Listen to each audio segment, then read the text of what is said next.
So some time ago, one of our followers had asked us to do kind of a tour of the outdoor kitchen, and I did.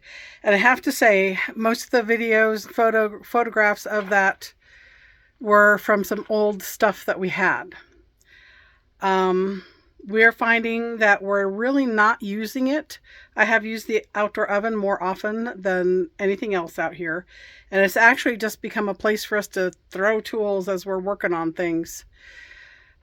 We do like the shelter that we built over it, the three-sided, with these corrugated metal sides.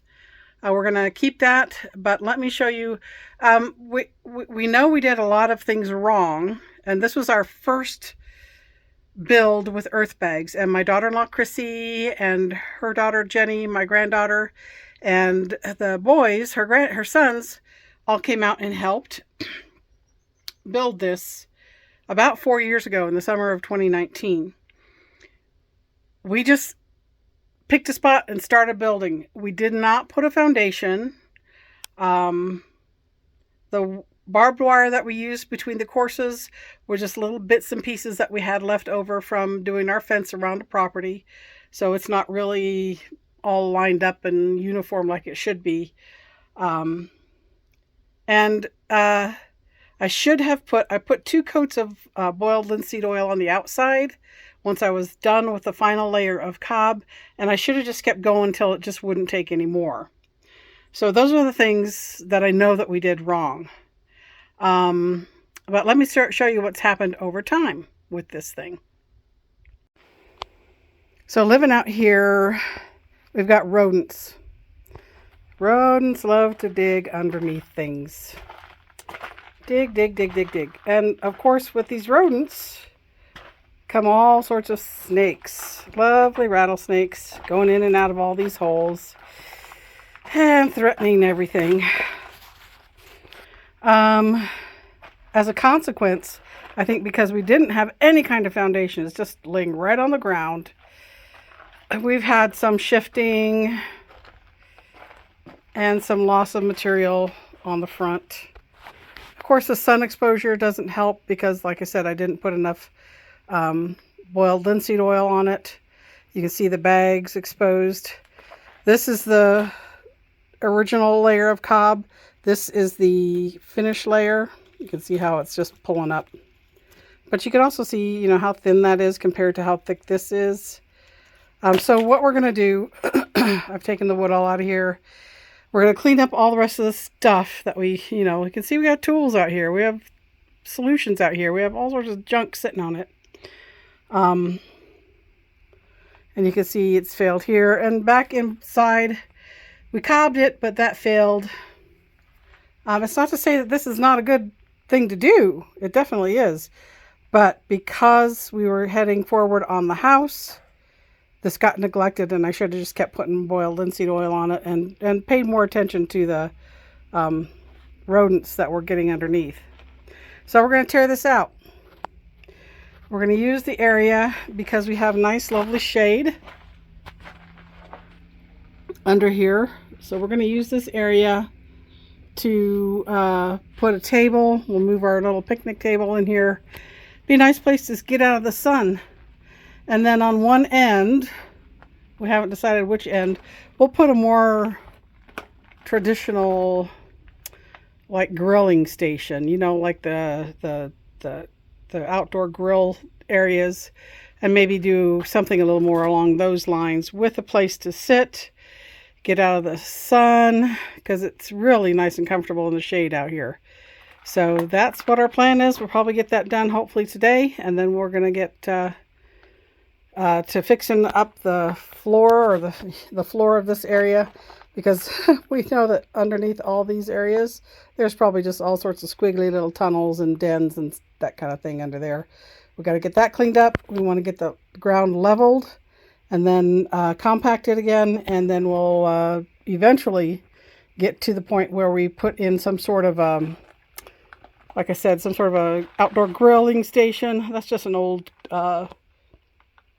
camp stove there, but probably on this area because the other side of this wall will be the indoor-outdoor kitchen. So that'll keep it close to the kitchen. We can just bring food products out and cook in this area, but we'll probably put a more formal grill thing here. You know, those kind that you see with, you know, the lovely build around them. They have the grill, they have the little refrigerator. I don't know that we'll do that, but you know, things like that. So we'll put something like that under here. Place to sit under here. Dawn has always loved this area to have the outdoor television out here so they can watch football games and that kind of thing. So we're going to try and knock this out today. I got to get all this junk cleared off of here so we can do that. Get tools put away, get my little lizard put somewhere, that kind of thing. This little granite piece that we found at Habitat for Humanity was super cheap, mostly because it's got some discoloration in it, and I thought it'd be perfect for something outside because who cares. So we're going to save that, see if we can find another project for that somewhere in our build, maybe in the new outdoor kitchen part that we do. So we'll save that. Definitely it will come out of here easy because it's just actually held in with cob. It's not affixed to anything. And then, of course, all this is going to go, the two rocket stoves and the outdoor oven. Sorry, Chrissy. I know you didn't want us to, but yeah, we're going to do that. I think it'll be a better choice of things to do. So sorry, Chrissy. Sorry, Jenny. I know you guys worked really hard with me on this, but I think we'll be a lot happier if we have a nice big area that's shaded to sit under instead of having to be inside when it's too hot or things like that. That's where we're going to head with this space. So yeah, we're going to get this knocked down. It'll be a while before we build up again in here, but we'll at least have it ready to go. Hi, Boris. All right, Donna's doing some weed eating, weed whacking, whatever, taking care of some weeds. So I'm going to start taking apart some things that I know I can do without his help. These kind of things are going to have to wait for like a sledgehammer. But I can take this and the rocket stoves apart and start probably working a little bit on the outdoor oven. I've loosened this a little bit. It was just really held down by cob.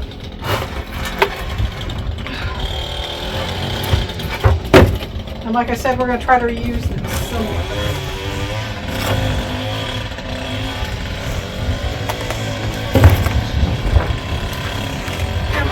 I don't want to break it.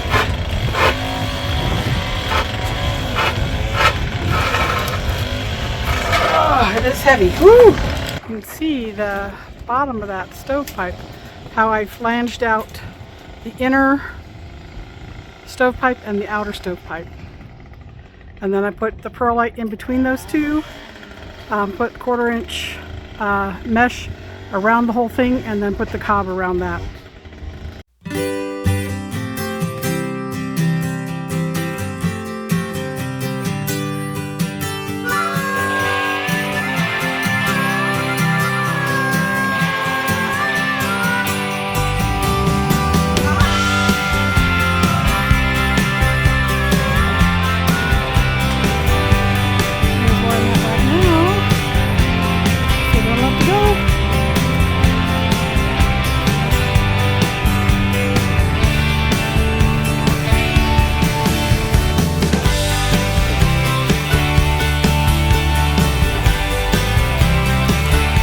Alright, I'm down to the oven.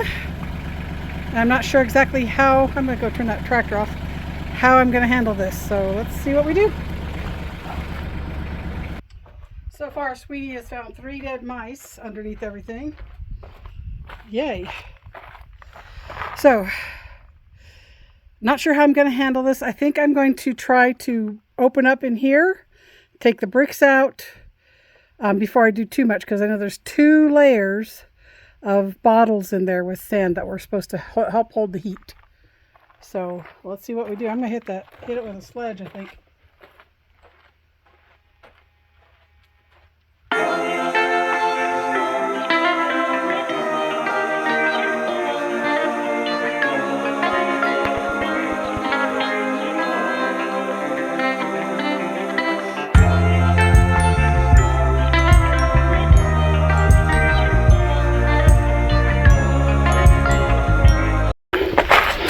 Alright, we're going to kind of show you the layers that went into this. This is the outer layer, you can see. That's the finish coat. We had this layer and we had that layer. So these two layers made over 4 inches thick, and the minimum that is suggested or recommended is about 3. So you can go 3 inches thick on up, but it should try to keep it that consistent depth all the way up. There's the inside minus some of the bricks. And here, bottom layer.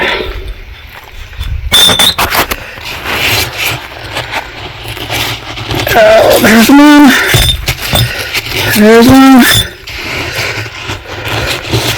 There's one. And then there's another layer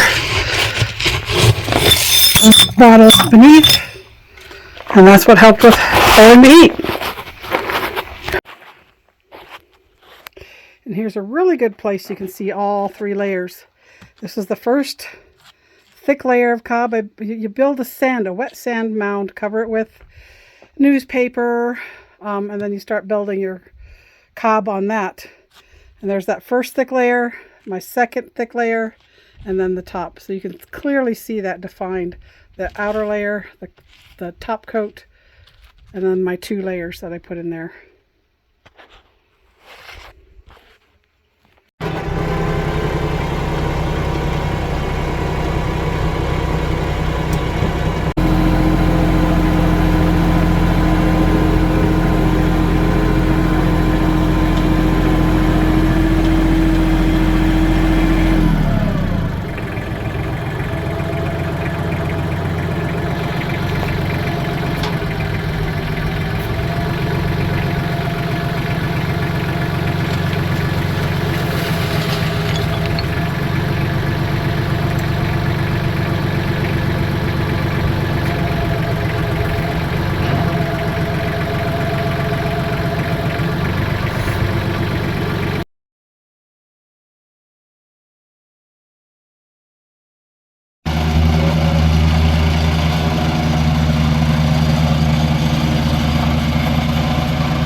All right, the kitchen is gone. Ta-da! So I finally got my video editing program taken care of. That last video, I don't know if you noticed in the title, it had the title, the episode number, and then it said made with Clipchamp. That little bit was added on by the video editing program that I was using. That really did not set well with me because, anyway, I've eliminated that program, got a new program, seems to be working well, so I'm happy with that. There's still a lot that this new program can do that I'm not capable of doing just yet, but as time progresses, we'll see how far I get, and maybe trying some new things with that video editor. In the meantime, we've had some issues. Dawn's mother became quite ill and was hospitalized. She's quite elderly. So he spent some time up there with her. And then the last couple of weeks, we've been battling another round of COVID. So we've both had COVID. We're both finally over it, so I can get this video out to you. One other thing too, just to mention, I want to make sure that the videos that we're putting out have some quality to them, some content to them, and not just want to put out a video just to put out a video. So that's kind of why they're a little few and far between right now. So, whoa, the wind's coming up. Nice little gust. Let's let it pass. So I would like to rather have maybe some content that you want to watch, something you want to see, instead of just putting out some videos to put out a video. I just don't think that's worth your time or worth my time. So things are kind of being a little bit slow right now. So this video was about tearing down the outdoor kitchen. We're going to move next to the living room floor. We're waiting on some tools we need for that. We're going to go ahead with the epoxy. We're not going to video that process simply because this is the very first time and maybe the last time, and I don't know if we'll do any more times that we'll do epoxy like this. And there are tons of fantastic videos out there for you to watch if you really want to see how the process is done. So it's going to be just Dawn and I doing it. We hope we do it right, and we hope we get a good result because we're doing a multicolor, or just like 2 colors on the floor, and we're hoping that we do it right and don't screw it up. That'll be it for this week's video. We hope you enjoyed it. Remember to like, share, subscribe, comments and questions in that comment section below the video, and we'll see you next time. Bye.